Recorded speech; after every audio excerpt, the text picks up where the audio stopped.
This is the Mondoweiss podcast. I'm Dave Reed. In this episode, Mondoweiss' culture editor Mohammed El-Kurd speaks with journalist and co-founder of We Are Not Numbers, Ahmed Al-Naouq. Despite having 21 members of his family murdered by Israel in the past few months, Al-Naouq has been on the forefront of advocating for Palestinian liberation. In this conversation, they talk about the complicity of mainstream media in the genocide Israel is committing against Palestinians in Gaza.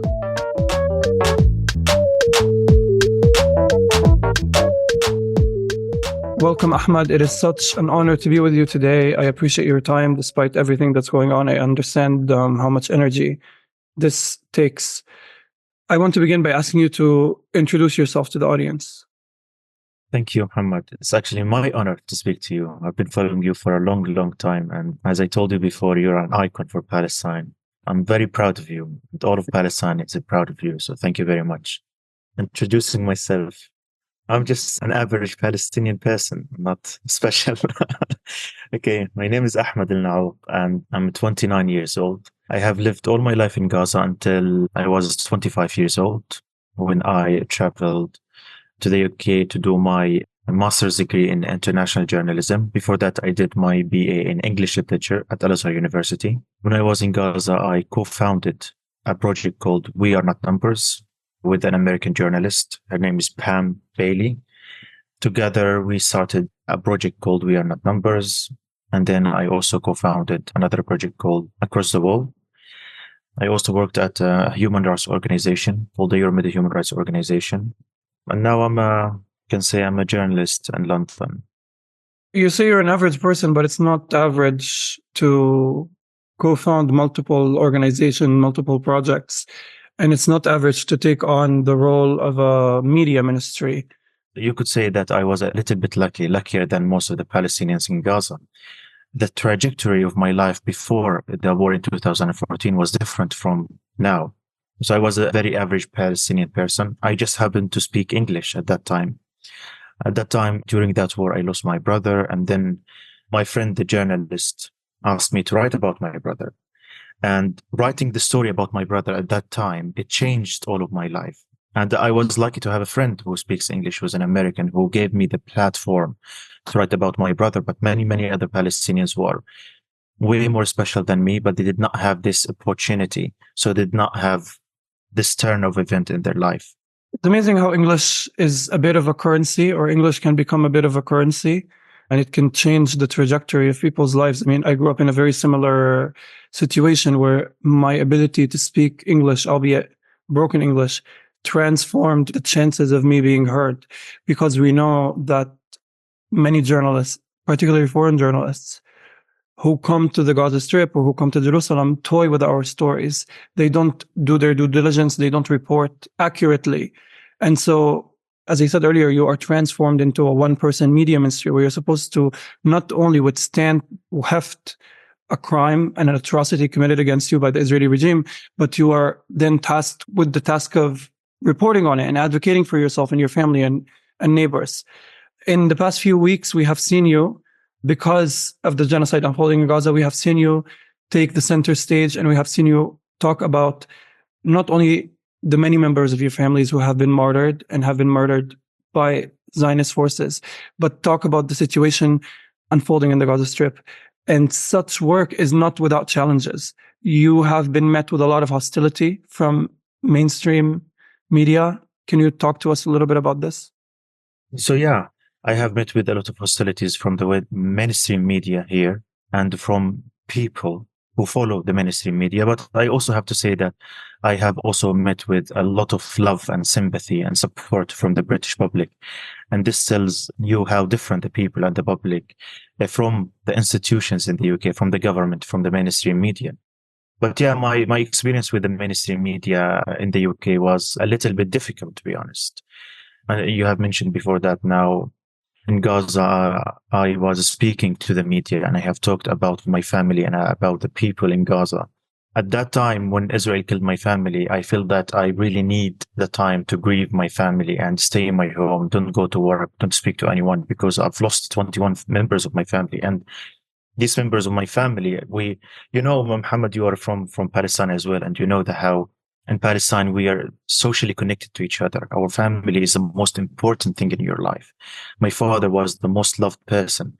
I loved him more than everyone in the world. My brothers, my sisters, my nieces and nephews, and everyone. And at the moment you lose all of them, you would feel that you want a lot of time to grieve, not a few days. You need a lot of time to grieve. But we Palestinians, because we have been failed by the Western media for a long time, for 75 years, we feel that now we have a responsibility towards our people.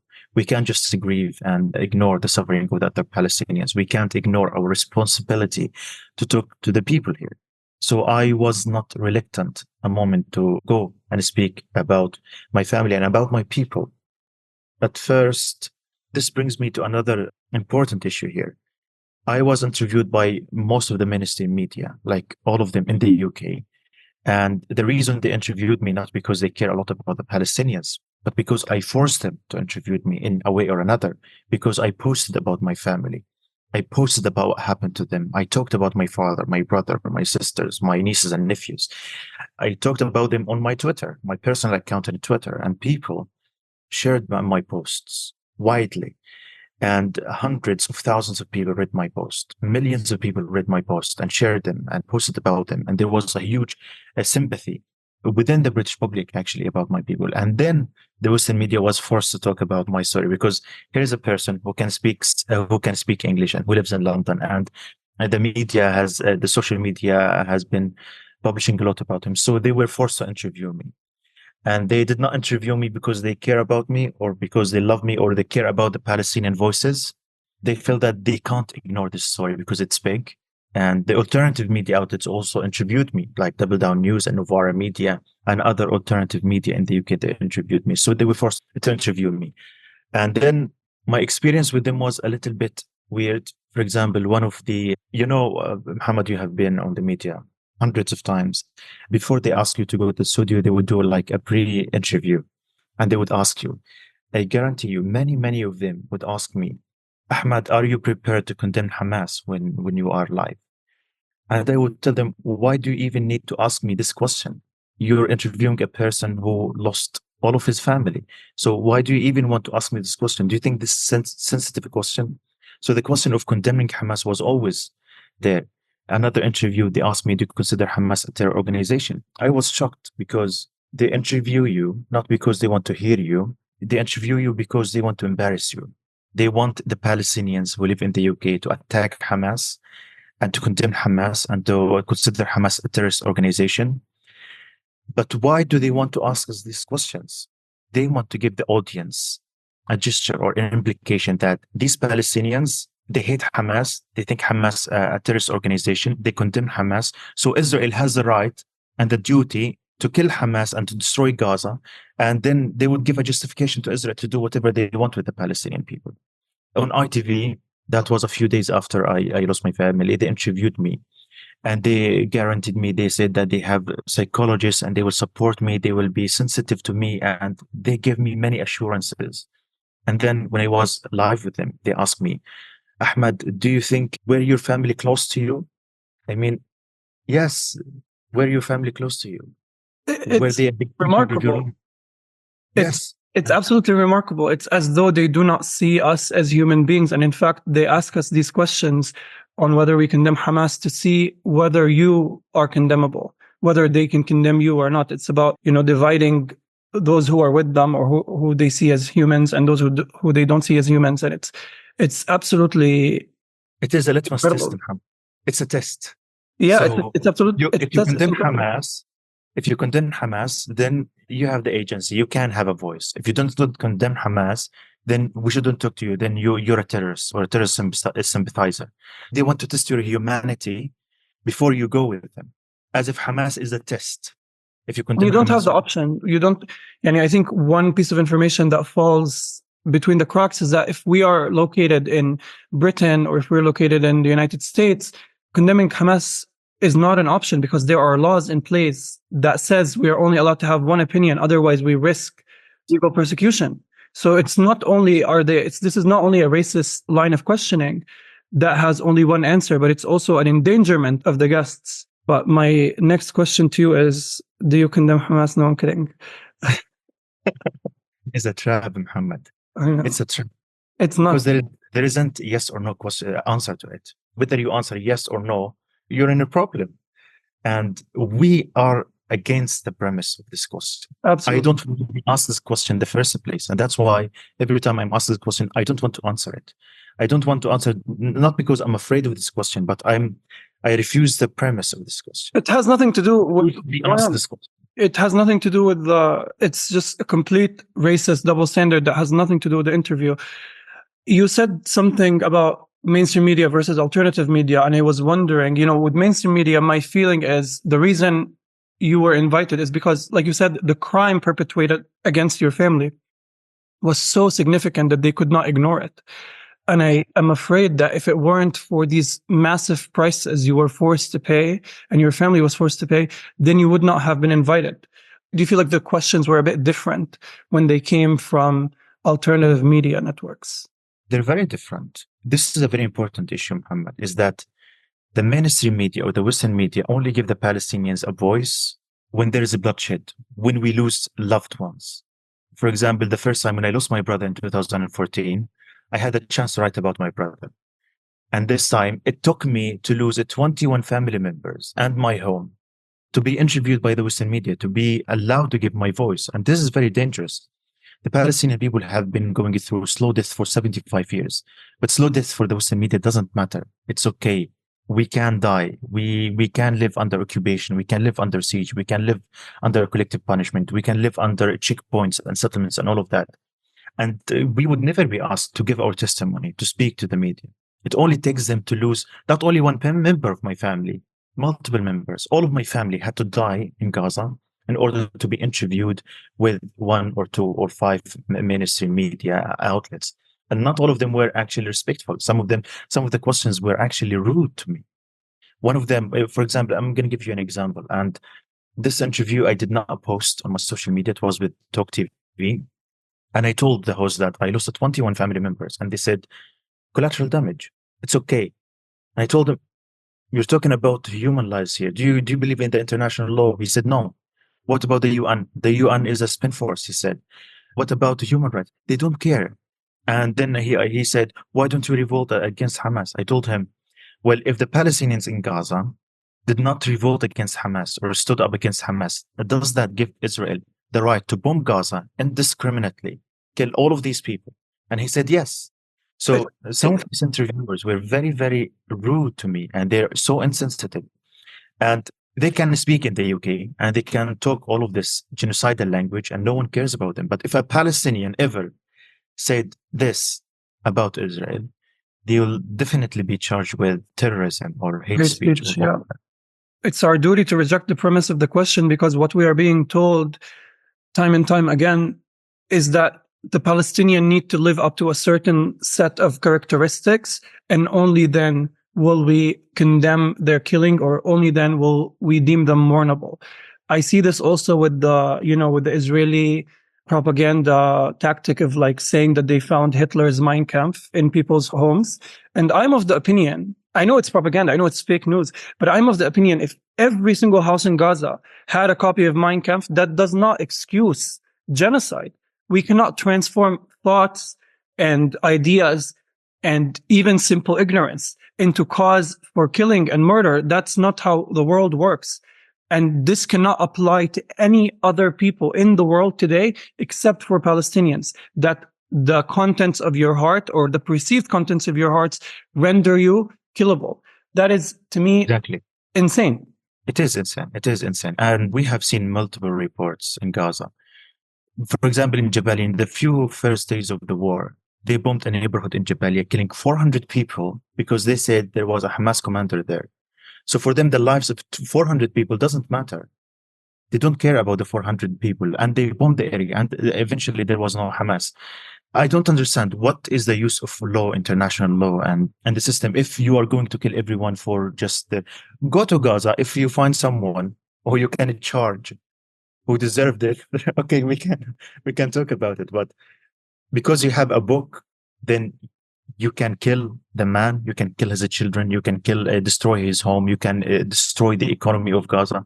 It's unbelievable. And I'm just shocked that the Western media takes these reports and talk about them as if they're like justifiable. Absolutely. Like people are anti-Semitic and whatever. So, I mean, it's not shocking that the Israelis are using these kinds of laws and propaganda. It's what they're supposed to do, right? We are at war. They're supposed to play dirty. This is how they have historically operated. What I am extremely angered with is the fact that, like you said, media and journalists, self-respecting journalists with awards and years of education can take these and start, legitimizing them and parroting them and repeating them and echoing them. Yani recently, today, there was a report from Rolling Stone and a report from Washington Post saying that they have found that there is no evidence whatsoever that Hamas has been operating under a Shifa hospital. This is something we've known, but the fact that they have entertained this idea, this allegation for many, many weeks, and the fact that they even took it into consideration and participated, I would argue, in the slaughter of hundreds of Palestinians, of babies in incubators, of real people every single day, is absolutely bizarre to me, because I'm, again, of the mind that even if there was a Hamas base, let's say there was a Hamas operative under the hospital, that gives nobody the right to bomb a hospital. That gives nobody the right to kill 1,000 people in the name of killing one so-called terrorist. During the Palestinian Literature Festival event in London last week, I had the absolute pleasure of hearing you speak, and it was rather an impassioned remark, and it wasn't written down, but it was clear that it was overflowing from the heart. And the one thing you left us all with one note, which you said that the media was also complicit in the killing of your family. It's not that they are biased. It's not that they're discriminating against Palestinians or that they're racist. It's not that there's just a double standard for Palestinians, but they are participating actively in the genocide of Palestinians. I'm wondering if you can expand on this a little bit for me and for the audience, and to tell us how you imagine a path forward. What do you demand of the media? Well, I've said it before that the Western media killed my family. They're not only complicit, they actually killed my family, because it doesn't take only pulling the trigger in order to kill someone. It takes incitement, it takes a smear, it takes propaganda, it takes lies, it takes providing a cover and atmosphere for Israel to do whatever they desire. And Israel could never do that without the support of the Western media, without the coverage of the Western media that provided Israel with whatever they need in order to do atrocities against the Palestinian people. And this did not start only on the 7th of October, the media. It had started long time ago. Since the creation of Israel, the Western media has been complicit against the Palestinian people. They have portrayed the Palestinians as savages, as terrorists who live under the rubble, who want to kill their Jews. And they always mention the word Jews. I don't know why. I don't know why the media always say that the Palestinians want to kill the Jews. I actually understand why. They want to create this impression in the Western audience that this is a war against the Jewish people, against the Jews. And no matter how many Jewish people in the UK and America protested against Israel and protested Zionism, they always insist that the Palestinians hate the Jews. It makes us look like we are vicious, that we are vile, that we hate the Jews because they are Jews, and that they are trying to protect the Jewish people from these Palestinian people. So the Western media has always played this part in portraying the Palestinians as terrorists, as we are savages, that we are the Muslims, the Arabs, the people who hate the West, who we hate civilization, and that we live, for example, and this is not only for the, this is not also the drama, the Hollywood in America, they always portray the Arabs and the Muslims as people who live in tents, in camels, and they're not civilized like the Westerners. And the Israelis are white, and they are Europeans, and they are like them. So they always made this distinction between us and the Israelis, as we are Muslims, they are non-Muslims, they are Jewish. We are brown or Arabs, and they are white Europeans. They are civilized. We're savages for the past 75 years. And then I have noticed this media coverage and how biased it was when I was in Gaza, when I lost first my brother.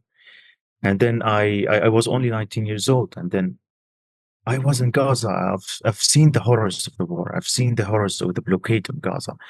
Firsthand, I've seen all of that in front of my eyes. And then I would go to the Western media, read the stories there, and to always portray us as savages, as these Muslims. And for them, Islamist or Muslim is a bad word. It's not a good word. The Arabs, the Hamas, we are all Hamas. They don't care.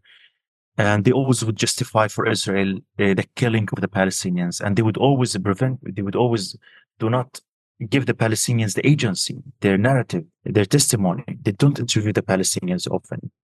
And then we are not numbers, and we started to speak to the media and write in English. But then the other time where I saw this stark distinction and this stark bias of the media, it was during the March of Return. In the March of Return, I wish you were there, Mohammed. It's really remarkable what happened at the March of Return. For 2 years, every week, the Palestinians in tens of thousands, hundreds of thousands, would go and would protest peacefully. And this was a message from the Palestinian people. They said that we have tried everything in order to get our own rights. Let's try peaceful protesting for a long period of time. And I would go there every week as a journalist, by the way, not as a participant, as a journalist. And I would go there and report and see what happens in the March of Return. And I would see tens of thousands of Palestinians, women, men, children, old men, people from all colors, from all faiths, from all political affiliations would come to the March of Return and protest. And they would not only protest, but would also do weddings in the March of Return, cultural activities, book clubs, vendors you would find selling stuff. It was life there. You could see life of all its colors in the March of Return. And you would see some angry men, of course, protesting Israel, of course, definitely. And then you would see a few Israeli soldiers fortified behind their tanks and hills and military bases. And they would snipe the Palestinians every day, killing 10, 15, 60 Palestinians, for example, in Gaza, injuring hundreds and thousands of Palestinians, maiming hundreds of Palestinians for just being there, for just protesting the right of return, the right of return. And for 2 years, the Palestinians continued to do that and that protest again and again and again. And then you would see, and then you would go and read what the Western media says. You would read what the BBC is talking about.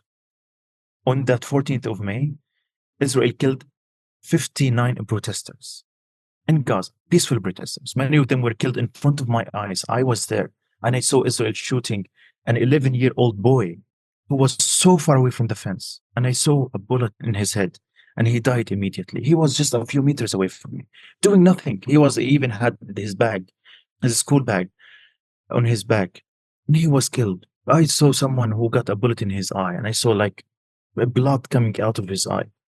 Hundreds of people were shot for protesting peacefully. And then you would read the BBC on the 14th of May. They said 59 Palestinians died at Gaza border.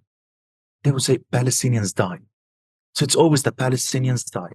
The Israelis are killed. They're massacred. They're a genocide in Israel, whatever. And then you would read the story.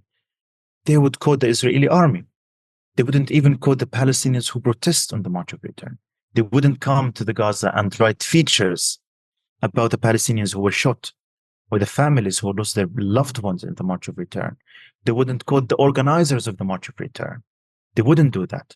And why do you do that? Why do you say the Palestinians died and the Israelis killed? Why do you even say the Palestinians die? Why can't you write the headline? You're a journalist and you know that headlines should be an active voice. Why can't you say Israel killed 59 Palestinian protesters while they are protesting the right of return?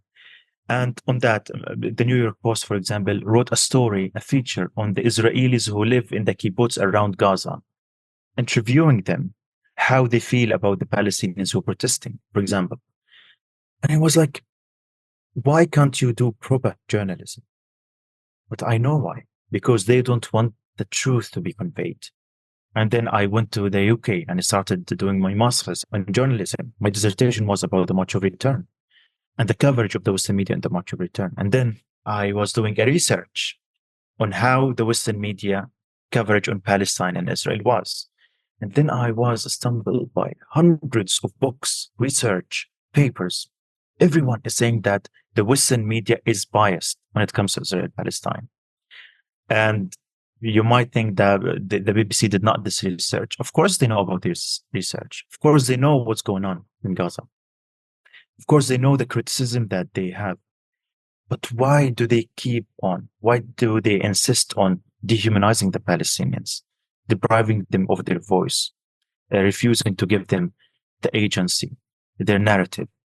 Why? Because they are complicit in what Israel is doing, because they have interests in this conflict and they are siding with Israel. They do not serve as a media outlet. They don't serve as journalists. They benefit from this world order. This is in their best interest. Yes, they're mouthpieces for Israel. They're both, absolutely. Exactly. This is why, again, you have suffered innumerable losses and you have witnessed great horrors. And this is why initiatives like We Are Not Numbers is incredibly important. But I cannot help but wonder about, I think this is my reading of the situation, and I would love to hear your thoughts on this. But I think a lot of us Palestinians, a lot of allies of Palestinians, we recognize the failures of these mainstream media institutions. We recognize even their complicity, and yet we still turn to them for facts. We still turn to them for recognition and acknowledgement. And we do not support our own initiatives. We do not support, there are people that read We Are Not Numbers, but it's certainly not as many people, not as many Palestinians who read Haaretz or who read the New York Times. And I think if we are able to invest as much energy in our own institutions, uplifting our own people, our spokespeople, we would be in a very different place. I am not at all minimizing the lack of resources. I'm not minimizing the censorship and censure that we have to deal with. I'm not minimizing the racism that we have to deal with. I'm not minimizing also the structural differences whereby they have billions of dollars and we have, a few shekels. But still, there's an issue here of, I think, self-respect, of respecting one's own craft, one's own dignity, one's own people, one's own initiative. And I wonder, how do you feel about this? I don't know, actually. I think we, the Palestinians, we should invest more in the alternative media. And I believe that, but in Gaza, for example, we have a saying that in Gaza, there is 1 million citizen journalists in Gaza. Everyone in Gaza serves as a citizen journalist. And I believe the Palestinians now have reverted to the social media rather than the Western media or the alternative media. But I think right now we, the Palestinians, we're doing a huge success on this field in terms of the social media and in terms of the alternative media. The alternative media is flourishing right now in the West. But I think it's now not the responsibility of the Palestinians to do that, but it's the responsibility for the Western audiences to go to the alternative media and to read the alternative media, whether it was Palestinians or non-Palestinians, because there are many, many other websites now and media outlets that are not mainstream, but they are doing very proper journalism, very good journalism on Palestine. And I believe that it's now the responsibility to dig more and to avoid and to boycott the mainstream media, the Western media, actually, because until now, still the mainstream media is the most viewed. Mm-hmm. Now, if we compare between We Are Not Numbers and the BBC, I mean, the readers of We Are Not Numbers, they are very, very few. Thousands. In comparison. Yeah. So I think now it's the Western media, the Western audiences have a responsibility to boycott their own media. Because if they boycott their own media, if they kept writing to the editors of these publications, I think they will make a change. And I'm not actually interested in destroying the Western media, but I want them to be better. I want them to do proper journalism. I want them to be neutral. I don't want them to be pro-Palestine and to be mouthpieces for Palestine. No, I want them to be neutral. I want them to do their job as it should be. And I think the Palestinians are helping a lot. When we in Palestine record, everyone is having, and now they have a smartphone and they record what's going on in Palestine and they post on the social media. And then these posts get shared and published widely. And we're doing our job as Palestinians. Palestinians, I think we are doing our job. And now let me ask you a final question, Yani.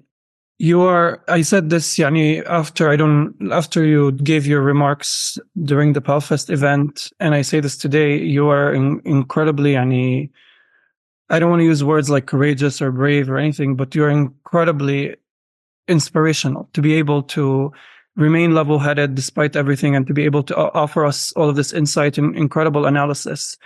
And this kind of expertise only comes from a person that has seen a lot, and not only has seen a lot, but can engage what he has seen critically.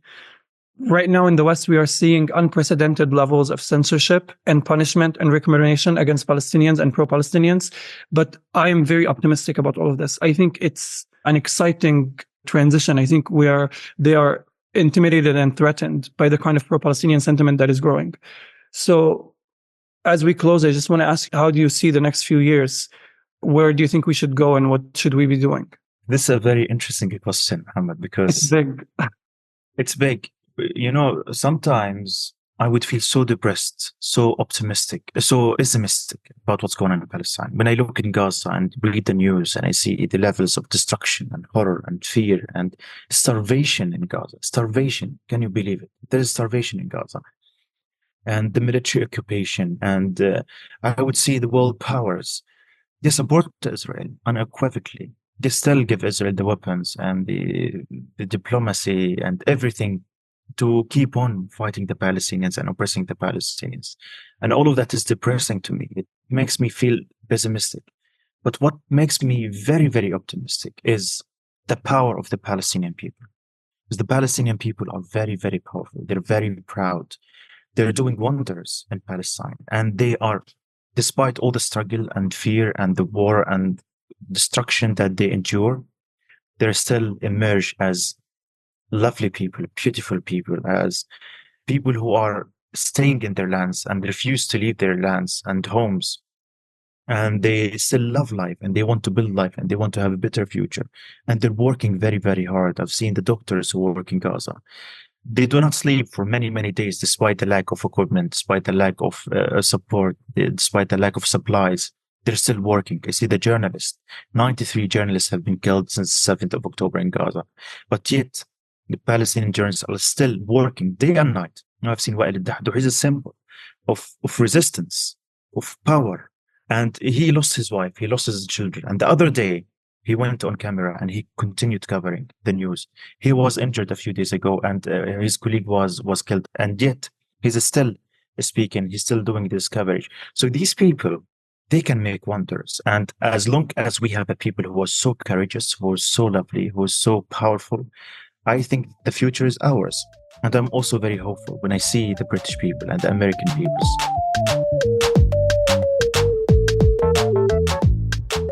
That's our show.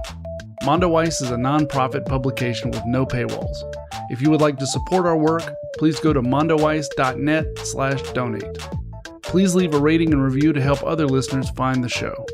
Subscribe to one of our free email newsletters so you can stay up to date on events in Palestine and related politics here in the US and around the world.